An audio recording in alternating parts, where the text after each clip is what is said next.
Монголын үндэсний олон нийтийн телевиз, Дэлхийн байгаль хамгаалах сан хамтран бүтээв.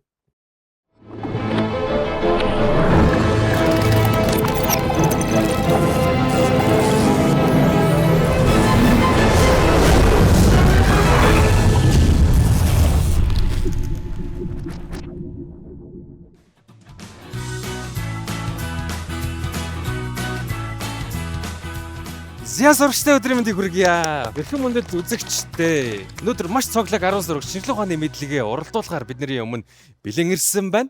Сурагчтай амжилт хүсээд нэвтрүүлэг эхлэе. Монгол Улсын их сургуулийн ерөнхий боловсролын ахлах сургуулийн сурагч Бат Эрдэнэ Билгүн. Хөвсгөл аймгийн Цэцэрлэг сумын ерөнхий боловсролын сургуулийн 12-ийн Б ангийн сурагч Эрдэнэ Цогтын Зол Заяа. Ховд аймгийн Жаргалант сумын ерөнхий боловсролын Прогресс сургуулийн 11-ийн В ангийн сурагч Амар Төвшингийн Ариун Заяа. Дархуул аймгийн Оюуны ирээдүйн сургуулийн 12-ийн 4-р ангийн сурагч Насан буянгийн Батсуур. Нийслэлийн ерөнхий боловсролын 69-р сургуулийн 12-ийн В ангийн сурагч Самдангийн Гама. Ерөнхий боловсролын Дойче Шүүлэ сургуулийн 10-ийн Б ангийн сурагч Эрдэнэбаатрын Оюун Эрдэнэ. Сэлэнг аймгийн Сүхбаатар сумын ерөнхий боловсролын 1-р сургуулийн 12-ийн А ангийн сурагч Түр Мөнхийн Саран Гэрэл. Орхон аймгийн Баян-Өндөр сумын ерөнхий боловсролын 8-р сургууль 11-ийн Г ангийн сурагч Лавг Дамдангийн Даш Нэм.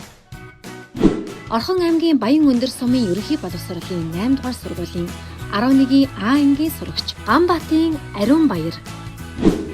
Орхон аймгийн Баян-Өндөр сумын ерөнхий боловсролын 8-р сургуулийн 11-ийн А ангийн сурагч Инх Туяагийн Ган Зориг. Бэлгүн ирсэн байна те. Өмнөх аль дугаарын нэг дугаард оролцоод ялагч болсон те. Финалд оролцсон. Гэхдээ бэлгүний оролцох тоглоомынудаа шаарл өөр байх болно.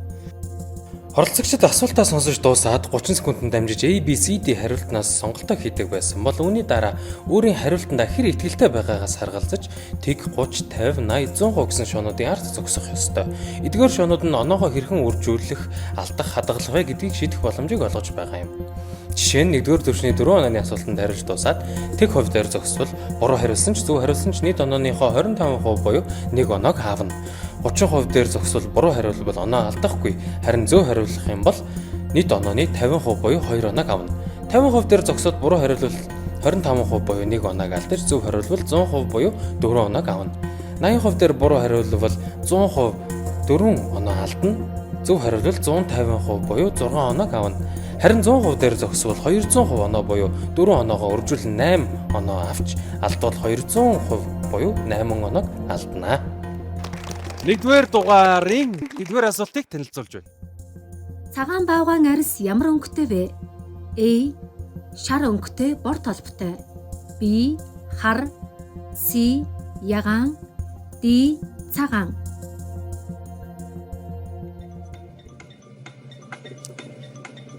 За сурагчид маань бодож байгаад хариуллангуудаа өөрөөсөө итгэл дээр очиж зогссон.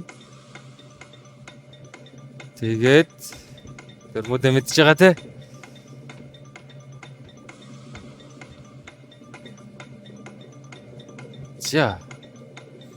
За бүүнөр айгүй хурдан гараад ирлээ шүү дээ. Них бодоодох юм байхгүй нөө. За.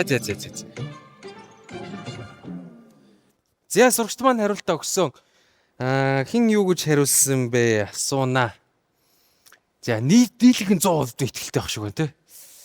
За 180-аас асууна. Ой Эрдэнэ, юу гэж хариулсан яагаад?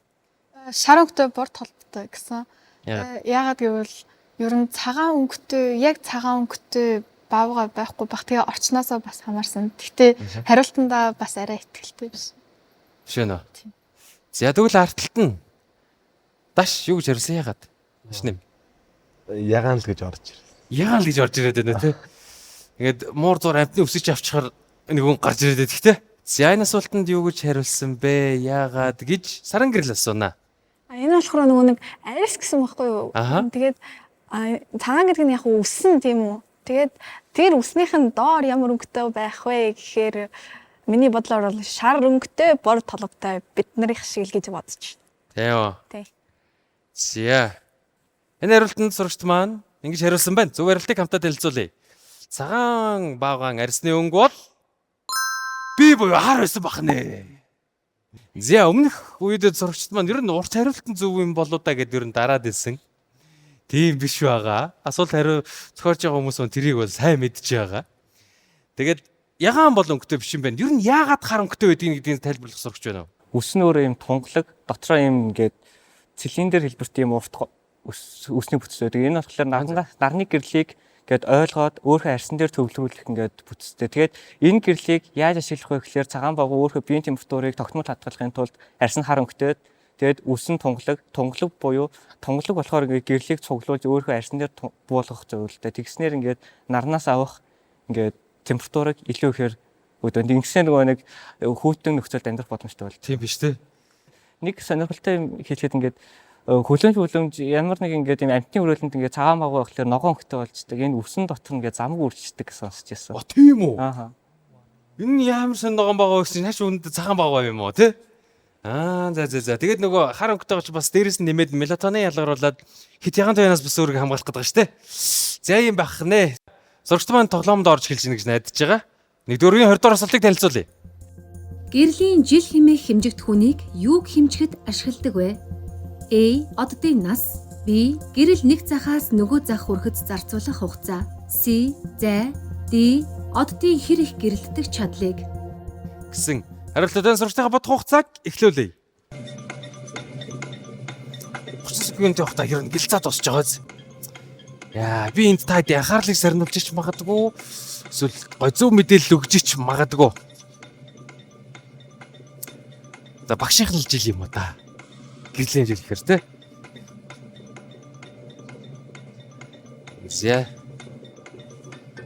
За манайд мөн нэлээл бодож явах шиг байна да. Гар шихгүй нэлээл зогсож байна да.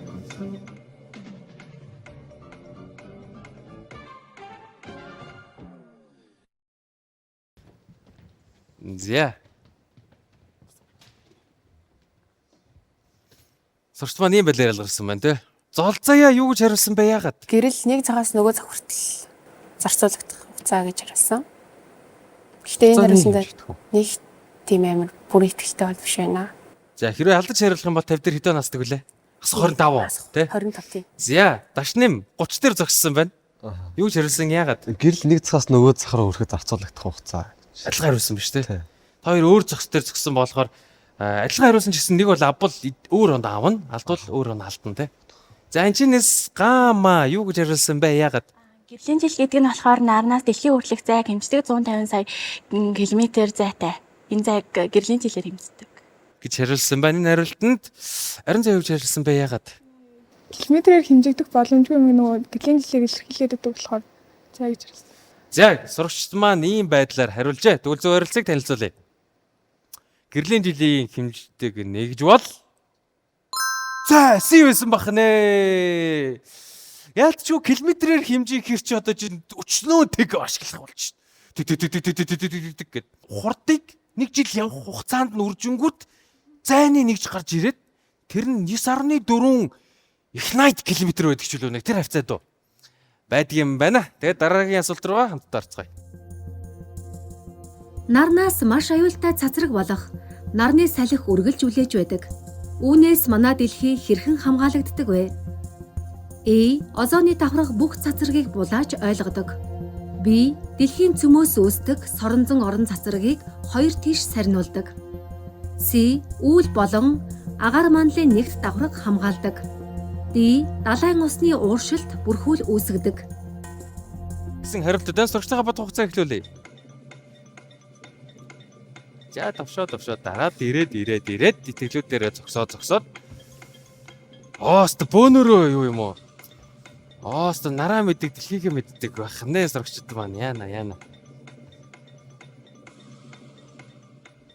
Бараг 4-5 удаа өмнөх дугаарууд дээр бөөнөрөө 100 дээр зогсож бөөнөр алдсан тохиолдлууд байдаг шүү дээ. Байгаа шүү дээ. За бөөнөрөө л өстө дарчтэй паднуудаа тэгээд өөрөөсөө шагаа. За сурагчд маань хариултаа өгсөн байна. Ган зоргоо юу гэж хариулсан бэ яагаад? Зөвхөн А гэж бодож байна. Озоны давхар нь ер нь дэлхий гэр нь одоо нарнаас ирж байгаа тэр аюултай цацрагуудыг ер нь хамгаалдаг гэж ер нь сонсч байсан болохоор озоны давхраг байх магадaltaй л гэж бодож байна. Тэгтээ Ботсвараас сүнэ адилхан 80% дээр зогсон. АП2 дээр нэлээд эргэлцсэн. Озоны давхраг ингэж дэлхийд дулаарж байгаа болоо. Тэгээд озоны давхраг цооронгууд бас яг нарны салхи тэр нь бас дэлхийд нөлөөлдөг.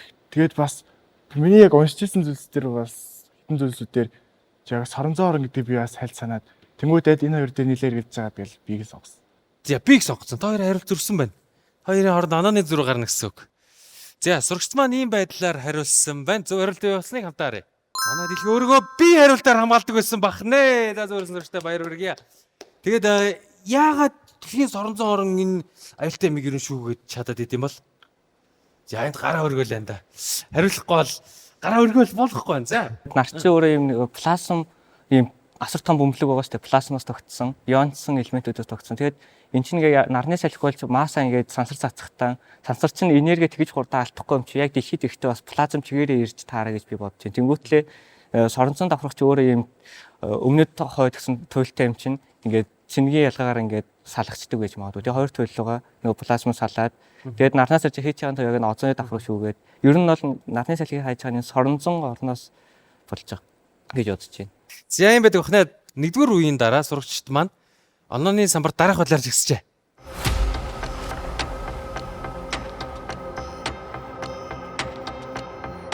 Онооны самбар бэлгүүн 24 оноотойгоор муу адил 24 оноотойгоор ариун заяа 2 маань тэргүүлж гисэн байна.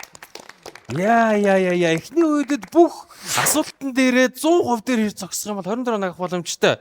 Энэ хоёр маань 24 оноотойгоор 100 гэд булаасан байна. Ер нь нийтлэг нь айгүй өндөр оноотой шүү дээ. Араас нь Ариун Баяр 18 оноотойгоор, Гама 16 оноотойгоор гих дараалалаар жигсжээ. За тоглоом ийм тоглоом. Ер нь ойлгосноо. Хатуу үедээ хатуу, зөөлөн үедээ зөөлөн, гоё үедээ гоё, хэцүү үедээ хэцүү. Ойлгосон те? Ерөнхий ивент тэтгэгч Дэлхийн байгаль хамгаалах сангийн Монгол дахь хөтөлбөрийн газар. Хоёрдугаар үеийн нэгдүгээр асуултыг сурагч нартай танилцуулж байна. Ус дараах шалтгаануудын улмаас галыг сайн унтраадаг. Тэгвэл аль нь худал вэ? A. Ууршсан уур хүчил төрөгчийг тусгаарладаг. B. Ус дийлэх тохиолдолд шатдаггүй. C. Ус дулаан багтаамж өндөртэй. D. Ус нь модыг химийн хувьд шатахгүй бодис болгож хувиргадаг. Сурагчдынхаа бодох хугацааг эхлүүлье. За гал унтраахад ус амар шилэгддэг те. Яагаад ус ашигладаг вэ? Хямдхан гэж ивэл ус болж байна те. Олдос өндөртэй байдаг ч юм те. Гэтэ бас бүх галыг усаар унтрааж болно гэсэн үг биш. Ямар галыг усаар унтрааж боддоггүй билээ те. Ялангуяа шатавхаа бодсон хий тохиолдолд хий юм уу шингэн тохиолдолд ерөөсөө усаар унтраахыг хориглодог. Эсвэл галын үндсэн шалтгаан нь цахилгаан их усүрээс болж байгаа тохиолдолд хориглодог. За сурагчд маань хариултаа өгчээ. Ариун Баяраа юу гэж хариулсан яагаад? Би болохоор D хариулт буюу ус нь модыг химийн хувьд шатахгүй байж болгож хувирдаг гэсэн хариултыг сонгосон байгаа. Нойтон мод гэсэн ер нь бол шатах тохиолдол яг байдаг. За гэж санагдал. Нойтон мод шатдаг итгэлтэй байна яг уу. Ариун заяа 24 оноотой байсан шүү дээ. Ортолтон зогсож байгаа. Одоо бол 100 дээр биш 50 дээр зогссон байна. Юу ч хариулсан яагаад? Яг сонгосон амар эргэлзээтэй юм болохоор. Уурчсан уур хүчил төрөгчийг тусгаарлаж яг чадах уу? Тэгээ сайн мэдэхгүй байна. Тэгвэл сурагчдаа зөв хариулт юу болсныг хамтаа танилцуулъя. Ди байсан бах нэ. Буюу химийн талаас нь ус модыг өөрчилж чадахгүй. Зүгээр норгоод нэвчээд үлдээчихэж байгаа. Тэр нь их дулааны үе зүгээр ууршаал. Тэр нь нөгөө дулаан багтаамжинд орчиж байгааз. Тэгэхээр тэгэхээр ус ашиглагддаг шалтгаан нэгт мэдээж өөрөө ус шатахгүй дийлэх тохиолдолтой зарим тохиолдолд шатдаг гэсэн үг байна шүү дээ. Дийлэх гэж оруулж байна те. Юутай хойлоо шатах вэ? Хүчтэй уралд ордог металлуудтай, цэцэрлэгийн металлуудтай эсвэл хүчтэй галогенуудтай ч юм уу те. Орж шатах боломжтой байх нь дулаан багтаамж ялч өндөртэй. Дөнгө тэрийг жоохон хөрөхтөн туслаад те. Дулааныг нь жиг түгэхтэн туслаад ууршаад ихлээр хүчил төрөгчийг нь гэдэг гадаас нь тусгаарлалцдаг юм байна. Хамтран ажилласан Космос шинжлэх ухааны академи. За дараагийн асуулт. Сансарт яагаад Цельсийн хасах 270 градус хүйтэн байдаг вэ? A. Нарны гэрэл сансарт тусдаггүй. B. Сансарт улаан гэсэн ойлголт байхгүй. C. Хар нүхнээс ялгардаг хөргөгч туяаны нөлөөгөөр. D. Сансар үргэлж тэлж байгаа тул дулаан нь сарндаг. Сурагчдын бодох хугацааг эхлүүлье. Тэгээ сурагчд маань хариултаа хариулах юм бол тэглийнхаа байран дээр очиод зогсонгуудаа бусдандаа сэтгэл санааны дарамт үзүүлж болно те. Хөргөгч туяа.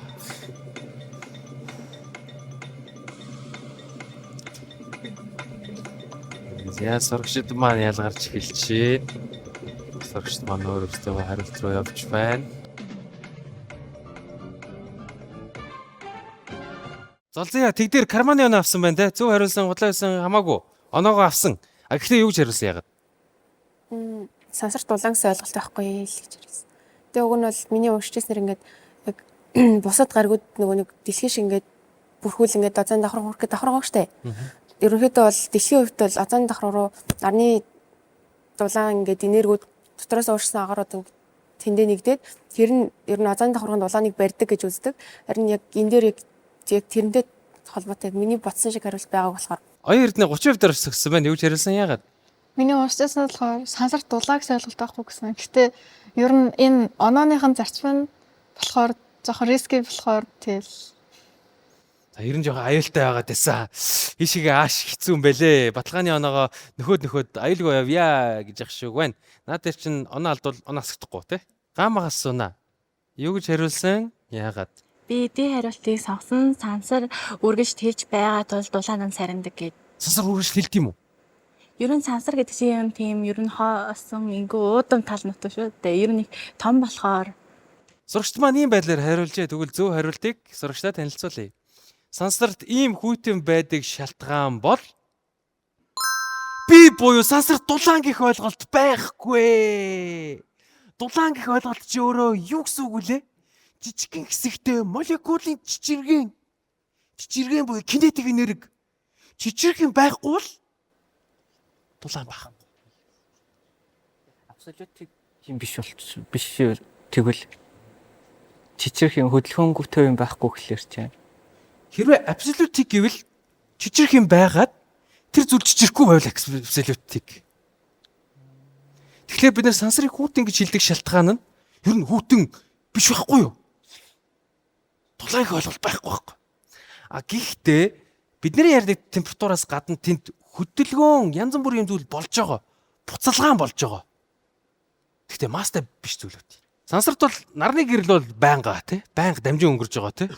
Яг ямар ч юм молекул байхгүй гэж хэлэхэд бас хэцүү шүү дээ. Дэлхий дэнд байгаа шүү дээ жишээлбэл. Тийм дэлхий байгаа. Тэгээ яг задгаа сансарж яг вакуум гэхэлэр бас яг нэг атом бас байгаад байгаа байхгүй юу? Гэрэл чинь ингээд энерги зөөж байгаа. Тэгээ тэр энерги нь ямар нэг юм дээр туснаар ингээд тэр хөдөлгөөн бас өгж байгаа. Тэндээсээ амаараад яг абсолютик юм биш яг хасах 270 гэж бас яг ирж байгаа байж магадгүй. Зүйтэй шүү заа юу. Тэгэхээр яг сансрын вакуумд бол молекулын орчин илүү их байгаа. Ганц хоёр нэг зүйлүүд байгаа. Тэд нь болохоор нөгөө сансрын тоостой орчин руугаа юм уу? Эсвэл гаригтай ямар нэгэн гравитацтай массыг татах зүйлийн орчинд ч юм уу те. Хоёрдугаар үеийн сүүлийн асуулт. Дэлхийн ван гарагийг 2006 онд одоо гарагийн ангилалд оруулсан. Үүний шалтгаан юу вэ? A. Нарнаас хэд холдсон учраас. B. Маш жижигхэн учраас. C. Өөрийн тойрог замдах бусад биетүүдийг бүрэн цэвэрлээгүй. D. Гадаргуу нь мөс болж хувирсан тул. Гэсэн хариултуудын сурагчдынхаа бодох хугацааг эхлүүлье.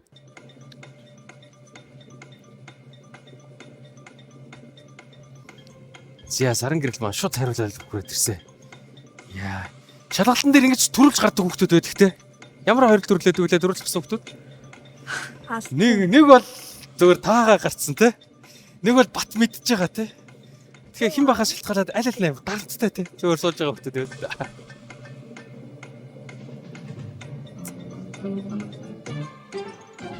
Саран гэрэл амар хурдан гарч ирсэн те. Юу гэж хариулсан? Яагаад? Би маш жижиггүй учраас. Энийг яг өмнө ярьжсэн байхгүй юу? Нүг одоо манай дэлхийн ванг оруулах юм бол 9 гараг болно шүү дээ тийм ээ. Нарны аймгийн бусад 8 гарагтайгаа ижил тийм том хэмжээтэй биш жижигхэн учраас одоо гарагт оруулсан гэд. Одоо гээд асуултан дээр хариулт нь байгаа юм шүү гэж юм тийм. Бараг та. Зя энэ асуултанд хойноогоо хариун заяа юу гэж хариулсан бэ? Нарнаас хэд холцсон учраас л. Нарнаас хэд холцсон учраас гинэ яагаад? Харин сайн. Хамгийн гадна дөрөвтэй гэхдээ. Тийм. Тэгснэ тойрог мөргөн жоох юм далиа мэлээгаад. Тэгээд уул нь холдоод байгаа юу яагаад байгаа лээ те. Энэ бас шалтгаан нэж магадгүй гинэ. За жижиг уучраасууд гараа өргөе. За дараах сурагчид маань жижиг уучраас 100 дээр 3 жижиг уучраас нарийн зайд төрцсөн те. Дийг сонгосон хүмүүс гараа өргөе. Дийг сонгосон хүмүүс байхгүй байна. Сиг сонгосон хүмүүс гараа өргөе. Буйна маань ганцаараа. Ариун буй маань ганцаараа сонгосон байна. Яана. Яагаад тийг сонгоч юу? Өөрийн тойрог зам дээрх бусд биетүүдийг бүрэн цэвэрлэегүй гэхээр яг нөө цэвэрлж чадаагүй хитрхийн нөө жижигхэн учраас яг одоо гараг гэж бас нэрлсэн болоо гэд. Тойрог замд нь юуг цэвэрлэх юм? Юуг цэвэрлэх юм? Хогоо шүрдэг юм. Яа гэм бэ? Одоо нөө бусад биет одоо нөө нэг тийм нэг солирч чулуун болоогүй сансрын биетүүд байгаа шүү дээ. Яг тэр биетүүд яг ингээд цэвэрлж чадаагүй хитрхи жижигхэн болохоор бас тэгж нэрлсэн болоо гэж бодож хариулсан. Утсан гинэ яана. За сурагчдаа зөв хариулт юу болохыг хамтдаа харуулъя. Си буй өөрийн тойрог замаа цэвэрлээгүй байсан бах нэ. Буйна маа зөвөрсөн байна. Баяр хүргье. За багш тайлбар өгье. Нөхөр бол 3 шалтгаан чөлөө миний санджаагаар бол байдаг. Нэг нь болохоор өөрийнхөө хэлбэрийг бөмбөрцөг хэлбэрт хадгалахаар хэмжээний гравитацтай байх ёстой. Нарнаас холцсон гэдэг шалтгаан биш. Нарныхаа тойрог замд байдаг уу? Байдаг. Харин тойрог замаа бүрэн цэвэрлж чадаагүй буюу тухайн орчныхоо босс нь биш. Өөр олон биетүүдтэй цуг байж идэг. Тэд нар буцаад олон хугацааны дараа нийлж магадгүй, нийлэхгүй ч байж магадгүй. Эсвэл тэр одоо гариг яг үндэ гравитацаараа дийлээгүй болохоор өөр гариг руугаа яваад очиж магадгүй. Гэдэг ч юм уу. Шалтгаанууд байдаг байх нэ. За тэгээд 2 дахь үед дууссан ба шүү дээ. Онооны самбартаа танилцгаа. За онооныхаа тамиртаа танилцъя. Яана бэлгүү хинэмсгэлтэй танилцсан дээ. Яана бэлгүүнд лих юм болж тээ. Ариун зайд хэрэг юм болсон. Хасгаар орсноо. За бэлгүү хасгаар орсноо. Хасгаар арай ороогүй юу? За дашны яасан хасгаар яасан. Нилээ явсноо. За. Их жаргалтай байгаа зарим зурагчдад байна. Зурагчтай онооны самбарыг танилцуулъя. Ариун баяр 42 оноогоор тэргүүлж эхэлсэн. Ариун баяртай баяр хүргье. Хоёрт 16 оноогоор явсан Батцуур 2 дээр ороод эхэлсэн. Аюулгүй тоглолт хийсэн зурагч 2-д ороод эхэлсэн. Батцуурын инээж байгааг баярлж байгааг ганц ориг 3-т ороод эхэлсэн. Яа тэр инээж байгааг аюулгүй хөхтөд. За тэгээд хасах нийлэн дүүрээд эхэлсэн. Манай өмнөх тэргүүлэгчид хаа байна? Бэлгүүн араас нь 4-т байна. Ариун заяа маань бүр 8 руу ороод эхэлсэн. Яана ариун заяа. Яа эрсдэлтэй л тоглоод байсан. Эрсдлээ зөв хойрлох хэрэгтэй байсан байна те. За одоо 3 үе байгаа. Дараагийн үеуд яаж явах вэ хэлээ. Жишээлбэл хамгийн сүүлийн асуулт 24 оноотой. 24 оноотой асуултан дээр 100% дээр зогссон бол 48 оноо авах боломжтой. 48 оноо дээр 2 хүүхэд очиж зогсоод тэр хоёрын хариулт зөрсөн тохиолдолд тэр хоёрын онооны зөрүү 96 болно. Арай амараа. Хатуу байгааз. Нөхөр аюултай байгааз. За ийм байдлаар явах нэ. Хамтран ажилласан ADT компани. Сурагчтай амжилт хүсэл. Чадвар болохгүй гэдгийг дахин сануулад 3 дугаар үеийн 1-р асуултыг танилцуулъя. Талан гадаргуу дээр хамгийн өндөр байх бөмбөг аль нь вэ? A. Резинэн бөмбөг, B. Гам бөмбөг, C. Хуунцар бөмбөг, D. Модон бөмбөг. За багш нэмт жоохон тайлбаруудыг талан гадаргуу гэдэг нь ямар нэгэн нөгөө хатуу хувиралд ордоггүй хатуу мас нь маш хангалттай мастай бигээ ойлгож араа заяа. Хангалттай ойдог нөө гадаргуу нь хангалттай ойдог байна шүү дээ. Тэгэнгүүт энэ бөмбөгнүүдээс аль нь илүү сайн ойх юм бэ? Гинэ. Гадаргуу бол энерги шингээхгүй ойлгочих болох нь байна. Талан гадаргуу гэдгийн тодорхойлолтоор тэгэхэд энэ бөмбөгнүүдийн аль нь л өндөр байх юм бэ? За тэгээд амар том бөмбөг зөөлөв, жижигхэн шайргал зөөлөөрэй. За нөө манай байнгын 100-аар явдаг нөхдүүд яасан? Байнгын 100-аар явдаг байсан нөхдүүд хаа байна? Бүгдээрээ 50 дээр очиж зогссон. Яа, шууд шийтгэл амсч. Нөгөө аюулгүй тоглодог байсан нөхөр чинь зориг нэмэгдцээ. Яа, манай буйнаа маань зориг нэмэгдсэн. Одоо нь жоохон 80 руу орж эхэлнэ. Бүр болохгүй бол 100 руу орох гэдэг байна те. За сурч маань хариултаа өгсөн. Бэлгүүнээс сунаа. Бэлгүүнээ эхний үедэд бүр галзуу өрсөлдсөн те. Тайлбарууч гэсэн маш гоё явсан. Та хоёр бол гэхдээ цуг тэргүүлээ алдчихад байгаа те. Бэлгүүний асуултанд юу гэж хариулсан яагаад? Гам бөмбөг гэж хариулсан. Хүнд мас ихтэй тэгээд унахтаа тэр чинь ингээд яг энэ гадуугаар хувиралд орохгүй гэхэлэр чинь хүчин буцаа дээшээ яах юм чинь тэгэл гам бөмбөг нь илүү хүчтэй зөгч байгаа. Тэгээд дээш илүү өндөр явна л гэж бодож байна. За хойно нь ариун заяа. Бас тэргүүлээ алдчихад одоо яанага бодож байгаа те. Юу гэж хариулсан яагаад? Эрзэн бөмбөг гэж хариулсан. За яагаад? Ер нь л энэ бас дөрөөс ер нь илүү авах юм шиг санагдсан байна. Шин тэргүүлэгч юу гэж хариулсан яагаад? Би бас эрзэн бөмбөг л. Бас эрзэн бөмбөг. Гэхдээ зөв байх юм бол хинээс илүү оноо авна. Тэ? За тийм болохоор илүү эрсдэл бас алдвал илүү оноо алдна. Яа эрсдэлтэй байж саран гэрэл хойно юу гэж хариулсан? Хонцор бөмбөг. Хонцор бөмбөг яагаад? Нүг ширээ тест бөмбөг гэдэг шүү дээ. Тийм шүү дээ. Яа тэглээ? Тэр чин ингээд шалтар өмгөхөр илүү аваад шүү. Амар дүг гэж байгаа яа дээ тэ. Дээрээс нь амар хөнгөн тэ. За яа тийм бол доо. Тэр нэг нуугдцсан нэг хүүхдээс сууд юм бэлөө? Гам бөмбөг гэж батсан. Гам бөмбөг. Та хоёр байсан л биш. Чи яагаад найзынхаа адилхан хариулсан дээр гараа өргөөгүй ямар муу ганцаараа мэдрэгдээд ямар ч сонсон тэ. Цуг л байсан юм биш. Та хоёр адилхан тавь дээр юм байна тэ. За сурагчд маань ийм байдлаар хариулжээ. Зөв хариултыг хавтаа харцгаая. Хамгийн зөв нөхцөлд хамгийн өндөр ойдог яг бөмбөг бол би гам бөмбөг байсан баг нэ. Зөв хариулсан сурагчтай баяр хүргэе. Аль нь юунаас бүтлээ? Эрзэн гэдэг чинь юу вэ? Хонцор гэдэг чинь юу вэ? Органик дэглүүд хэр чи яах ёстой бэлээ? Тэ? Аль нь энерги алдах вэ? Юунд их хүчлийн энерги алдах вэ? Дулаант. Бүтцэд энерги алдна. Энэ чиргэлтийн энергийг хамаагүй алдаж чадахгүй бие биендээ нэгт холбогдсон бүтцтэй структуртай зүйлийн донд нэг л байгаа. Тэр нь төмөр. 3 дугаар үеийн 2 дугаар асуулт. Далайн 10,000 метрийн гүнд амьдардаг загаснууд яагаад усны даралтад бяцардаггүй вэ? A. Хатуу хайрстай. B. 10,000 метрийн гүнд тэмчих даралттай биш. C. 10,000 метрийн гүнд загас байхгүй. D. Өндөр дотоод даралттай. Яа, ер нь чанга асуудал байна те. Ер нь би харилцаудын нас уншиж байгаа ч гэсэн аль нь ч байж болохоор юм шиг те. Тэстэл нэг талаас нь, физик талаас нь, химийн талаас нь, биологи талаас нь бодож ил хариултыг нодохгүй бол золзоо маань гараад ирсэн. Хариулсан. За бэлгүү маань араас нь хариулт өгсөө. Араас нь очиж зогссон. Яа. 5 дугаар үеийн дайтал асуултууд байсан байна те. За. Ямар жиг тархалтай байна. 80 дээр зогссон. Бацуура юу гэж хариулсан яагаад? Нэг юм бодоогүй. Зүгээр л шууд одоо баг дуусч байгаа. Оноо багтаа явж байгаа. За тэр үнэхээр азаа үзэл азнаа үл тэгээ жоохон дээшлээ гэж бод. Яа ямар амар өндөрөөр азаа үзсэн. Тэгтээ юу гэж хариулсан? За тэгвэл би чи шууд хатуу хайрстай гэсэн. Хатуу хайрстай. Өндөр дотоод даралтай шүү. Юу гэж хариулсан бэ? Сарилтаа санахгүй. Бууцсан юм уу гэхгүй. Бууцсан юм уу? Яана. Арай боломжтой хоёр юм болов уу? Бацуурч болно. Бацууртай хариулт өгөх ёстой өстэй те. За, ариун заяа юу гэж хариулсан яагаад? Өндөр дотоод даралтай гэж хариулсан. Тэгэл оноогоо нөхөөлөх гэж байна. Яг нэг зөндөө дараалал алдаал яваад байгаа те. Яа. За, 100% итгэлтэр ганц охин зогссон байна те. Саран гэрлээ юу гэж хариулсан яагаад? C гэж хариулсан. C буюу ийм гүнд загас байхгүй гэж хариулсан байна. Яагаад? Яах вэ? Одоо жоохон зөрөгтэй хөдлөх хэрэгтэй байна. Тийм те. Тийм. Одоо баг зөрөгтэй нь ялах юм шүү. Гэтэ өмнөхд нөгөө баахан 100-нууд чинь алдсан шүү дээ. Манай хоёр маань батны он авцсан байна те.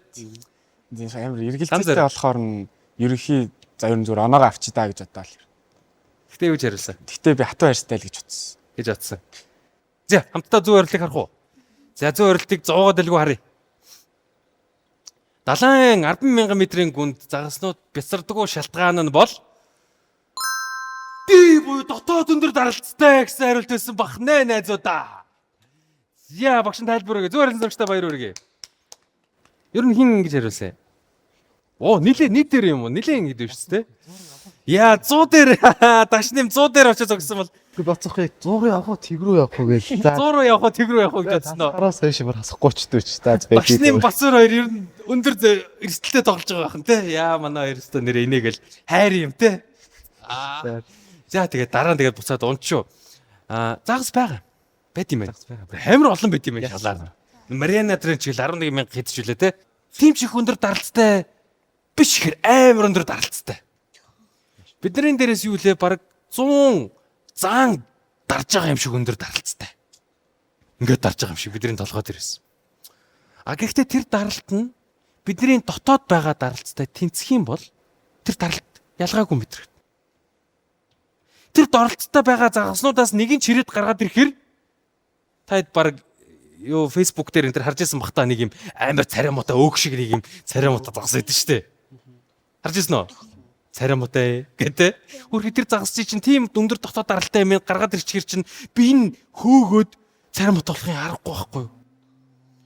Та нар өөрсдөө өөр газар гаргаж ичээ зургийг аваад тахшин цариамуутай харагдах нь штэ. За юм харилсан бах нэ сурагчтай баяр үргээд эндэрт нөрөө. 3 дугаар үеийн хамгийн сүүлийн асуултыг сурагчтай танилцуулъя. Яагаад цас орох үед орчин тойрон намгүн болсон мэт санагддаг вэ? A. Хүүтэн агаарт дууны хурд саардаг. B. Цасны ширхгүүд дууны долгионыг өөртөө шингээдэг. C. Амьтад хөдөлгөөнгүй болдог. D.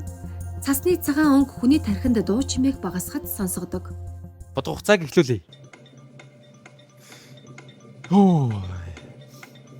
Энэ дугаар асуултууд ер нь амар их бодулж юм те. Дандаа тийм нөхцөл байдал үүсгэчихэд асуугаад байна те амар зөвүүн. Тэгснэ бүгдээрээ л ямар амар байж болохоор сонсогдоод яа. Энэ дугаар тэр нэрслээ яаж тоглоол өндөр оноо авч тоглох юм болоо. Оноогоо нөө ихэд ингээд яасан ч яах вэ гэснээр хідэн нөхдөд хойноос нь зогс тоглоод байгаа те.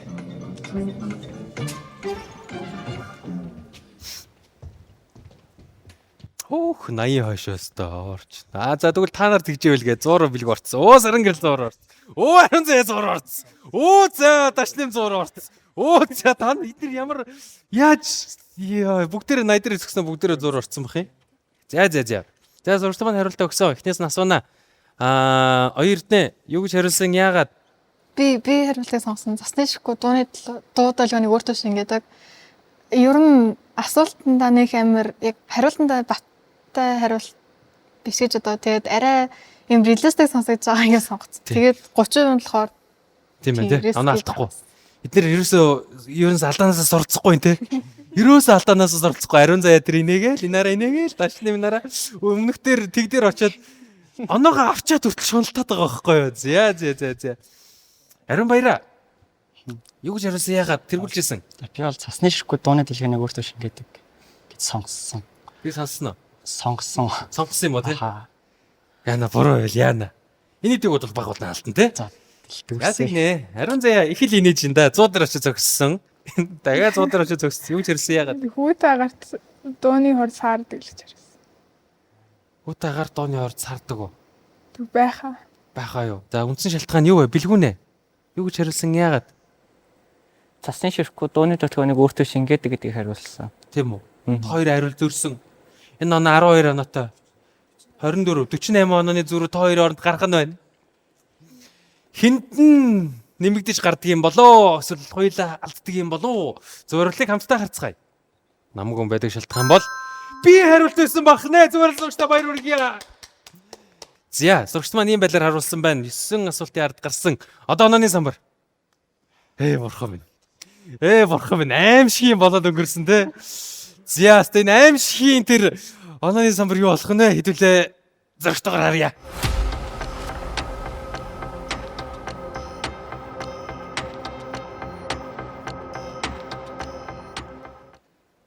Ариун баяр тэргүүлээ хадгалж түүний дороос бэлгүүн буцаж гарч ирж Батсуур 3 руу орж, Гама 4 руу орж, Ганзуур тараг руу орж сурагчид ангилагдчихээ. Ариун заяа саран гэрэл хүчтэй өсөлтөгчд маань доошо буугаад эхэлсэн яана. Зя орсчлаа баяр хүргэе. За ялагч 4-5 дугаарууд шалгардаг. Төрөний 3 дугаар руу яаж амар аюултай байна те? Илүү аюултай 2 үе та бүхнийг хүлээж байна. Ингээд өөрснөө зориг өгөө дараагийн үеийг ортлоо. Дэлхийн байгаль хамгаалах сангийн Монгол дахь хөтөлбөрийн газар нь 1992 оноос эхлэн Монгол улсад үйл ажиллагаагаа явуулж эхэлсэн. Бид Алтай саяны экобус, амар мөрний сав газар, Төв Азийн говь цөлийн нутагт орших ховор, нэм ховор амьтад болоод экосистемийг хамгаалах чиглэлээр ажиллаж байна. Тухайлбал тусгай хамгаалцтай газар нутгийн сүлжээг өргөжүүлэх, цэнгэг усны экосистемийг хамгаалах, нутгийн иргэдэд түшгэлсэн байгалийн нөөцийн менежментийг нэвтрүүлэх, байгаль орчны боловсрол олгох зэрэг чиглэлд төр, хувийн хэвшил, нутгийн иргэдтэй хамтран ажилладаг. Үзэгчдээ 100% нэвтрүүлгийн хөтлөгч Космос Академийн багш гэрлээ байна. За сурагчид маань үнэхээр дээш доош орж явж байна те. Хоёр сурагчаа сэтгэл авна. 3 дугаартай оролцогч. Эхний хоёр үед айгүй тэргүүлтэй явсан, бүр гайхалтай тэргүүлтэй явсан. Одоо маш доор явж гин. Сэтгэл ямар байна? Дараагийн үедэд яаж тоглоё гэж бодож байна? Ярьсан жоохон сейф тоглоё гэж бодож байна. Энэ нэг асуултууд амар хүндэрч байна. Эхний үед тэргүүлийг авч чадаагүй шсэн тэргүүлийг хадгалаад яваад байна те. Дараагийн үед яаж тоглоё гэж бодож байна? Яг л энэ тактикаар л ер нь ингээ балансаа хадгалаад явъя даа л гэж бодож байна. Хитрхи 100% руу яг мэддэг юм аа л яг 100% руу ороход яг жоохон эргэлзээтэй байгаа юмнуудаа бол нэг өндөр итгэлийн түвшинд рүү орохгүй яа л гэж ер нь бол бодож тоглож байна. Нэг дугаартай оролцогч бэлгүнэ. Маш дээшээ гарч ирээд маш доошоо ороод буцаад гараад ирлээ те. Тэмцээ ямар байна? Энэ ер нь дөрөв өмнө оролцож ирсэнээс чинь чамд юугаараа өөр байна. Тэгээд яаж тоглоё гэж бодож байна? Мэддэг юмнууд дээр зуурлаа ороод тэгэл бусад дээр нэг 30 50 хооронд л явъя даа л гэж бодож байна. Сурагчид маань ийм баталтай байна. Хэдүүлээ 4-р үеийн 1-р асуулттай хамт танилцъя. Шувууд хол газар нүүдлэхдээ яагаад V хэлбэрт орж нисдэг вэ? A. Хамгийн туршлагатай ахлагч нь урд нь замжилж явахын тулд. B. Энерги хэмндэг учраас. C. Магчин шувуудаас хамгаалахын тулд. D. Мөргөлдөхгүй тулд. Бэлгүүн маань шууд гараад ирсэн. Босдон бураас араас нь гараад ирсэн.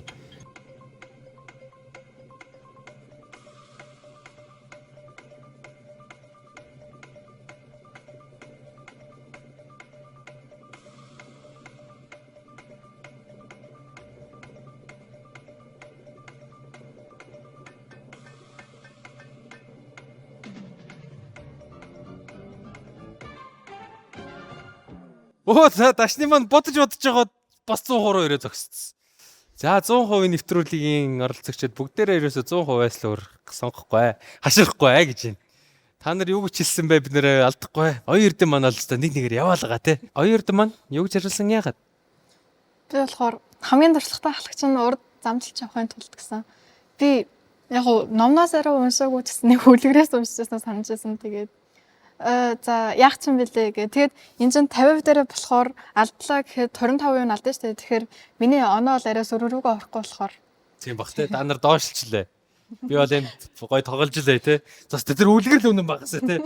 Бас шинжлэх ухааны үнэлтэд бичсэн үлгэр байгаасаа гэж найдах нь байна. За сүулт бодож жагаад 100 дээр очсон. Дашны маань инээгээл зогсож байна. Юу гэж хариулсан яагаад? Хамгийн туршлагатай ахлагч нь урд нь замжилж явахын тулд. Өн тэр исвитер айгүй эргэлзсэн ч гэсэн тэгээд ялтчихгүй санагдаад. Ялтчихгүй санагдаад байсан уу те? Аюултай үеүдэд оноогоо нөөс нь хожд юм болов, эрс лавс нь хожд юм болов гинэ.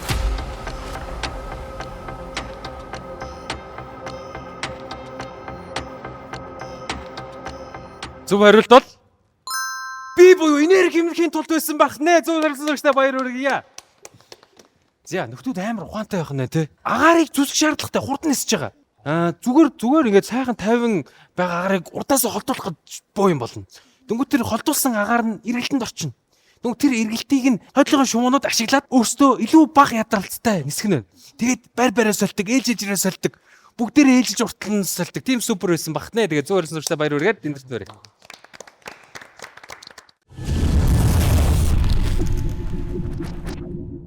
Дөрөвдүгээр үеийн 16 оноотой дараагийн асуултыг сурагчтай танилцуулъя. Дараах бодисуудаас аль нь ертөнцийн хамгийн ховор байдаг вэ? A. Мод, B. Алмаз, C. Алт, D. Ксено. Сурагчтайгаа бодох хугацааг эхлүүлье.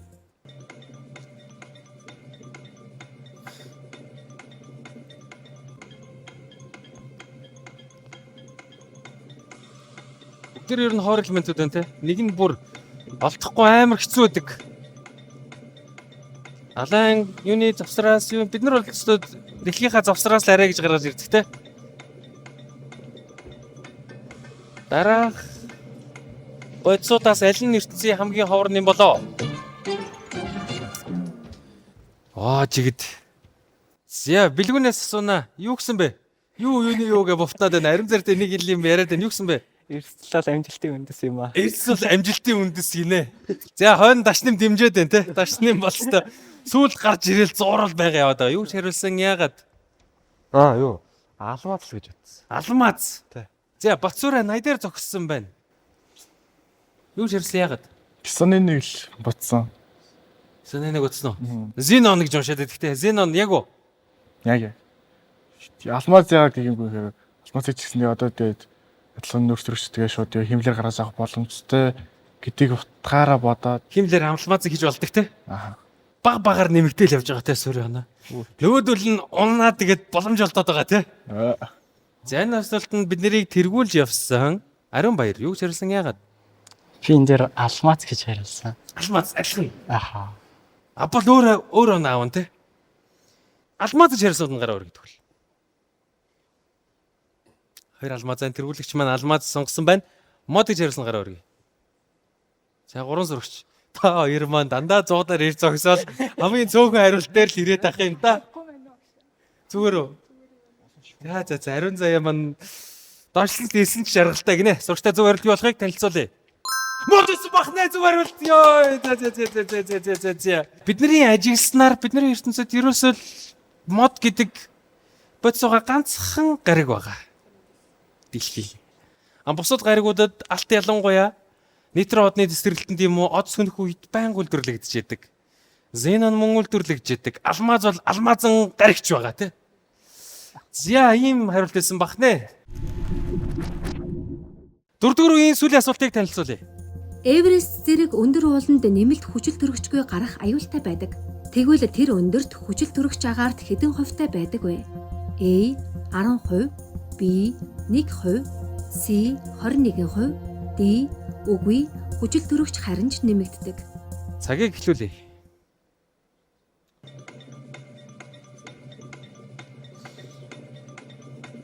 Манайд маань явах гал зангаал. Яасан мэддэг хэрэлт байна уу? Эверест гараад утсан зогчтой яриа байгаа юм шиг үстэй. За тэтэл байна да.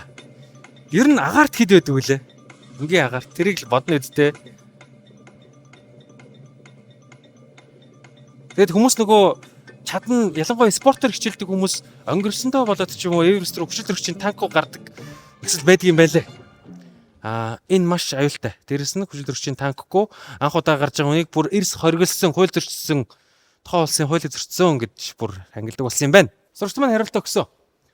Ер нь өндөр рүү гараад ирэхээр яадаг вүлээ? Агарын дарал багсдаг зүйтэй те. Багсаад хүчил төрөгчийн хувь хэдүү болдгийн болоо хинээс унаа ганц зоргоо юу ч хариулсан яагаад? Эвэж хаа эргэлцсэн л дээ. Эргэлцсэн болохоороо ч тэгээд тгийг сонгосон юм. За энэ дэвс эргэлцчихэд боцоороо яагаад 100 дээр яриа зогсчихвоо? Юу гэж хариулсан яагаад? Бичлэг өдөр нэг удаа бичлэг үзээд за тэрнээс нэг үлдсэн минь хальт нэг энэ 21 гэдэг тоол санаанд арсан. Тэр нэг тийм нөгөө хүчил төрөгч тэр үед ямар байдаг тахаа өдөр ярьж ирсэн. Нэг айлгчийн талаар.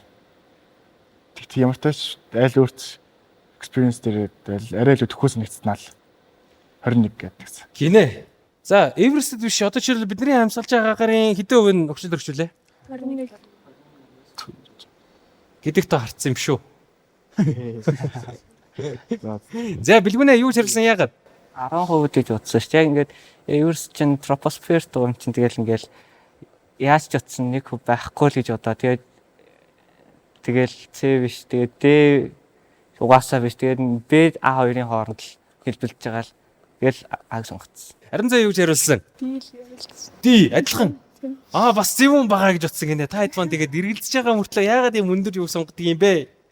Оноогоо хадгалахгүй юм уу? Арай гэж цоглуулсан оноо шүү дээ. Авал хийх гарч иж хожно гэд билгүү маань инээгээд байх юм ба. Яана. За сурагчид маань ийм байдалтай хариулжээ. Зөв хариултыг харъя.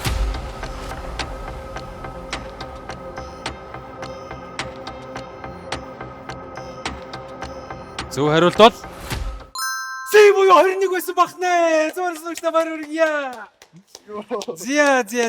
За бодох хөстэй байна те. 21 гэдэг тоо энд ч адилхан. Гэхдээ Эверестэд ч яг адилхан. Жиг толилцсон байдаг юм байна. Дээшигээ юу багсдаг вэ гэхээр бэлгүүн хэлжсэн те. Агарын даралт багасах болохоор нийт ширхэг нь багасж байгаа болохоос биш концентрац нь хэвэндээ байх нь байна. гэсэн хариулт байсан бахна хэдүүлээ. Онооныхаа самбарыг харах цаг болсон байна те. 4-р үеийн дараа онооны самбар ингэж ирэмдлэгдэжээ.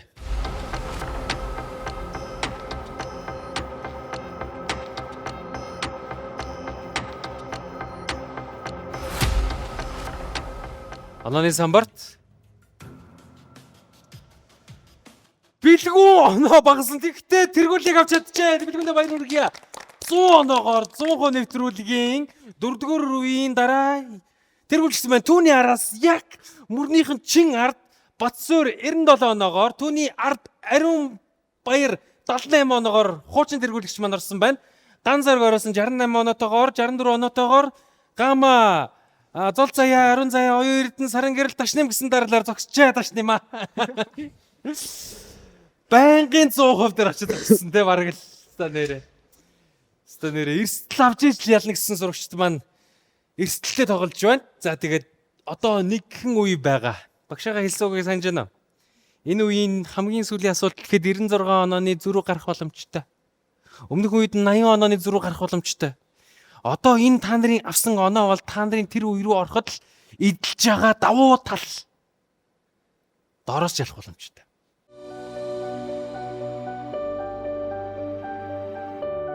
Бид шинжлэх ухааныг яаж сурдаг вүлээ? Тодорхойлт, туулж, томьёоз ижлээл шууд шалгалт руугаа ордог. Хэрэглээг нь мэдэж амжаагүй байхад тэр сэдв дуусаад дараагийн сэдв.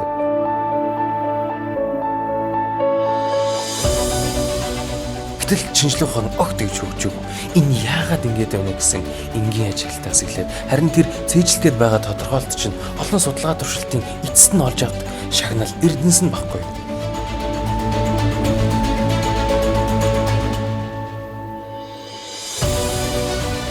Шинжлэх ухаан дургүй хүмүүс байдаг. Бүгд л төрөлхийн сониуч. Дэлхийг өөрчилсөн нээлтүүд супер ухаанаас биш энгийн ажиглалт сониуч тархинаас төрдөг. Хэрвээ танаа хүүд альваад таны мэдэх маш их цангаатай түүнийгээ бусад газараас тайлж чадахгүй бол цээжилж биш бүтээж хийц сурдаг космос айтан ирээрэй.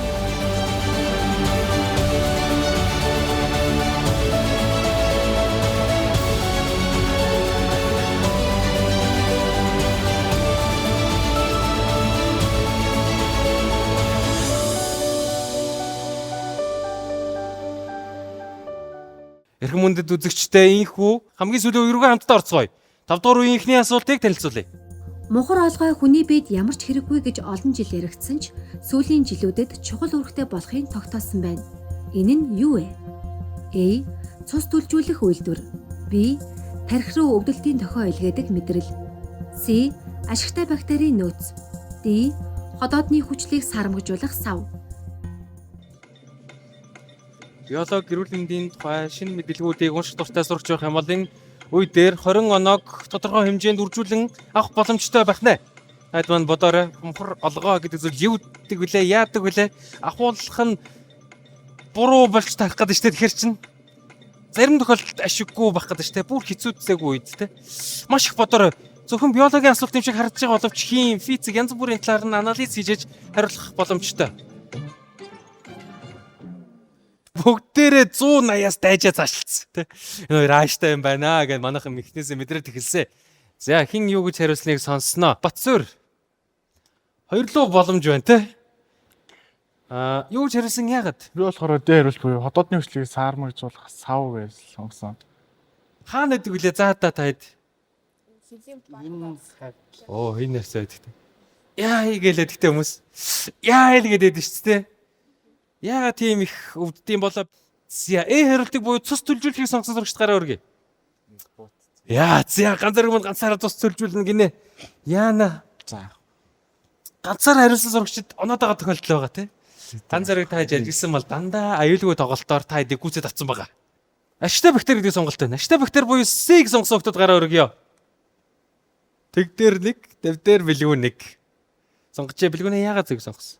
Одоо ингээд бусад хариултуудыг харахаар бас жоохон сонин санагдаа. Тэгээд ашигтай бактери мэдээж хэрэг бүдүүн гэж чинь угаасаа E-coli-гээр ашигтай бактери зөндөө байгаа юм чинь. Тэгээд яг нөөц нь бол энэ дээр байж магадгүй гэсэн. Тэгээд бас энэ чинь бас дархлааны бас энэ захын эрхтэнд сүүлийн үед тооцогдоод байгаа тийм эрхтэн байгаа даа. Цэг сонгосон. За багш нь угаасаа энэ дөрөөс зөв хариултыг нь битггүй бас яах вэ? Сурагчд маань ийм байдлаар хариулсан байна. Зөв хариултыг хамтдаа харцгаая.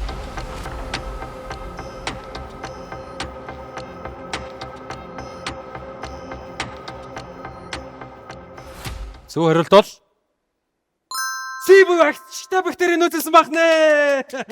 За бэлгүү маань зөв хариулсан байна. Нөгөө өвдөд ялтчгүй өрөвсөд эхлэхээр авахгүй болохгүй те. Мухар болгоог нь авсан аваагүй хүмүүс ингээд аваад эхлэлийн дараа хэд ялгараад эхэлсэн те. За одоо тэгэхээр судлах боломж гарч ирнэ. Урт хугацаанд богино хугацаанд. Юу ажиглагдсан бэ гэхээр мухар болгоогоо авахулсан хүмүүс ялангуяа вирусын гаралтай өвчин тусаад антибиотик уугаад дотоод биеийнх нь ашигтай бактеринд доголдоод эхэлсэн хүмүүсийн ашигтай бактеринд буцаж зөв доктортой үедээ очих гэж нэлээд юм болж исэн юм байна. Тиймээс бид нэр үнэхээр эхлээд ийм холбоо хамаарлаа. Тэгвэл шалтгаан мөн үү гэдгийг судалсны дараа олж тогтоосон юм байна. Антибиотик уусны дараа хүртэл энэ мухал олгооны тэнд хэдэн бактери очиж нуугдаад энэ нөгөө бүр замаасаа тусдаа шүү дээ. Очиж нуугдаад амьд гарч ирснэ. За буцаагаад бүдүүн гидсээ бактерийн экосистемийг буцаад бүрдүүлдэг болж таарсан байх нэ. Тэгээд мухар олгоогүй хүмүүс байх юм бол антибиотик уухтаа ашигтай бактерийн пробиотик гэдэг тийм. Тэгээд адилхан ашигтай бактерийн хоолнд буюу пребиотик цуг хэрэгжилж ивэл зүйтэй байдığım байна шүү. Ингээд 5 дугаар үеийн 2 дугаар асуулт руу хамтдаа орцгоё. Гадаа үлдээсэн төмөр зэвэрх үед түүний жин хэрхэн өөрчлөгддөг вэ? A. Жин нэмэгдэнэ. B. Жин багасна. C. Жин өөрчлөгдөнө. D. Эзэлхэн багасна.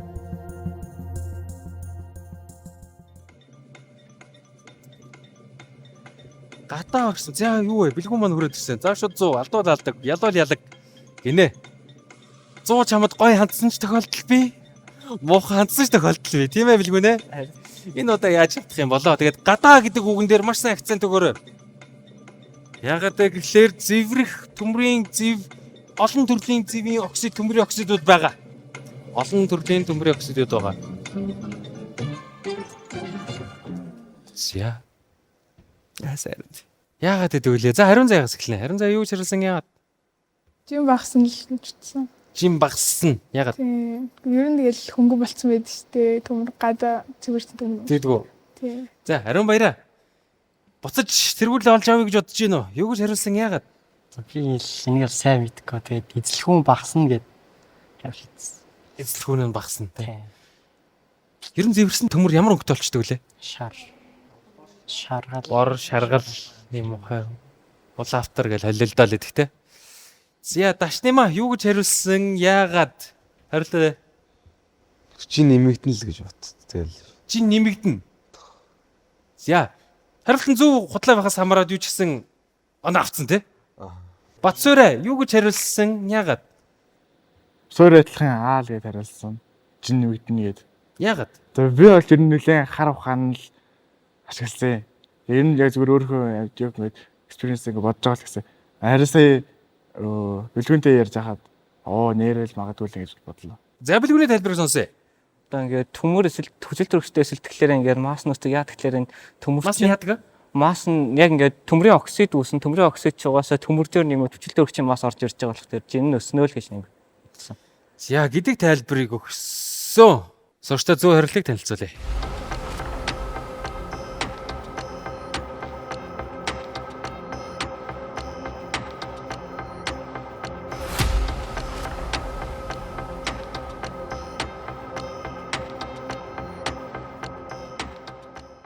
Зөв хариулт бол буюу жин нэмэгдэн гэсэн хариулт нь зөв хариулт байсан бах нэ. За зөв хариулсан сурагчтай. Баяр хүргэе. Бэлгүүнээсэн тайлбар яг зөвтэй. Хүчил төрөгчөөс бол зэвэрж байгаа. Хүчил төрөгч ирээд наалдаад зүгээр төмөр байсан бол нэг юм нэмэгдчихэж байгаа гэсэн үг байна шүү дээ. Хүчил төрөгч чи өөр аягүй бас хүндтэй. За тэгээд төмөрийг зэвлээд түнх юм бол жин нэмэгдсэн байх нэ. Зүгээр манай ариун заяал зүгээр хүч орцсон байсан бах нэ шүү дээ. За дараагийн асуулт руугаа орцгоё. За бэлгүүн. Нөгөө нэг энэ ер нь эсэлтгэлэр чи ер нь тэр эсэлтсний дараа үүсч байгаа бодсон яа харахгүй ингээ өмнөхөөсөө ингээд хамаагүй их байгаад байдаг. Яа тэгэхээр тэр чин тэгээд жишээл нүүрс дээр ихлээр чин нүүрс шатхлаарэ CO2 болно. Тэгээд CO2-ын яг нийлбэр масс нь бас их байдаг. Тэгдэг тий.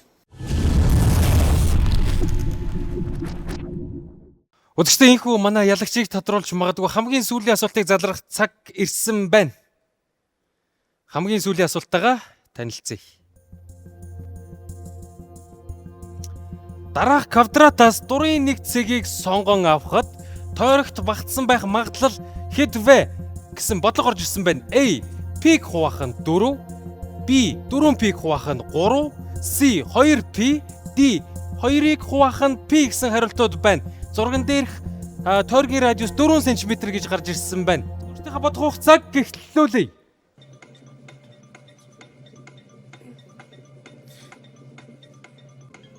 Ясварчтай маань шууд тооцоол хийж байгаа нүдэн дээр нь харагдаж байна.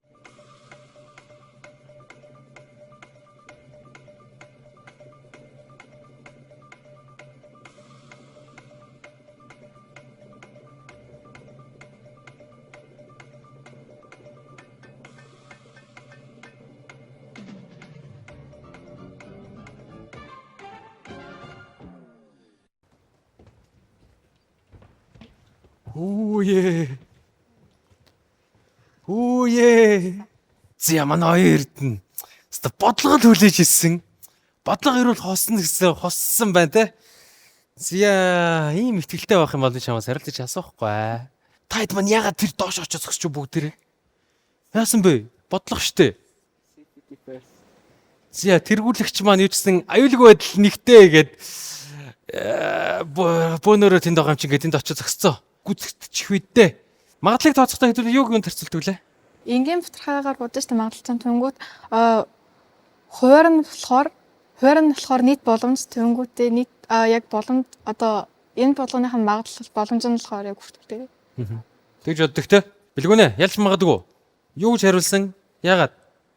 Би энэ дээр сайн бодоогүй зүгээр 30% дээр буучих юм чинь зүгээр ингээ сайхан буудсан. Ариун заяа юу гэж хариулсан? Яагаад? Нэг бодоогүй аал гэж хариулсан. Аал гэж хариулсан уу? Зя. Боцоорой. Энэ хариултанд юу гэж хариулсан бэ? Яагаад? Бэг сонгоол буудсан да. Бэг сонгоо буудсан уу? Мөргөн буцаг. Хитээс багтаа авах хэрэгтэй лээ. Бүгдээрээ яагаад тэгээ хариулж байгаа? Зөв хариултыг хамтдаа танилцуулъя.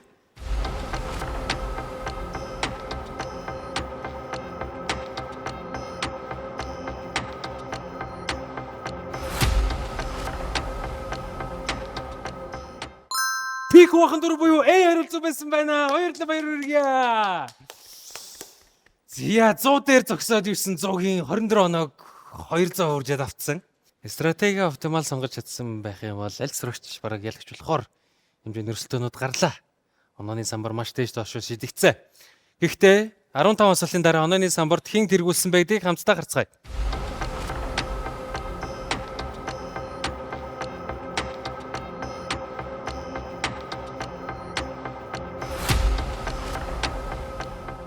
Энэ дугаарыг ялагч бол Бэлгүүн 160 оногоор шалгарчээ. Баяр хүргье.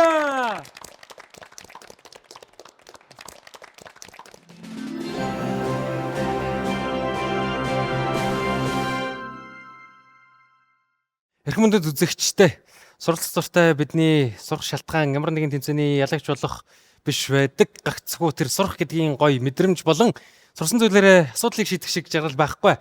Гэхдээ өрсөлдөх гоё. Ялах бүр гоё. Ялагчийн сэтгэл ямар байна вэ гэд бэлгүүнээсээ сэтгэл сонсъё. Гэтэ би яг ялна гэж бодоагүй. Тэгээд ялсантай авир юм цочирч байна. Гинэ. Хоёр дахь удаага оролцоод дугаарыг ялагчийг одоо 2 удаа болж үзэж байна те. Эрхэм үзэгчдээ манай нэвтрүүлгийн ялагчаар 160 оног цуглуулж Монгол Улсын их сургуулийн харьяа ахлах сургуулийн 11-ийн Д ангийн сурагч Батэрдний Бэлгүүн шалгарсан байна. Бэлгүүндээ 500,000 төгрөгийн эрхийн бичгийг болон дараагийн дугаартаа өрсөлдөх эрхийг гардуулж байна. Баяр хүргэе.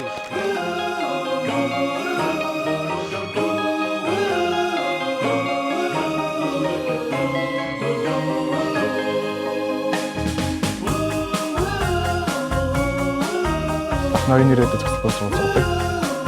Тэгээд амар шаргалж гинөө. Ганцхан асуудал юм л бодож.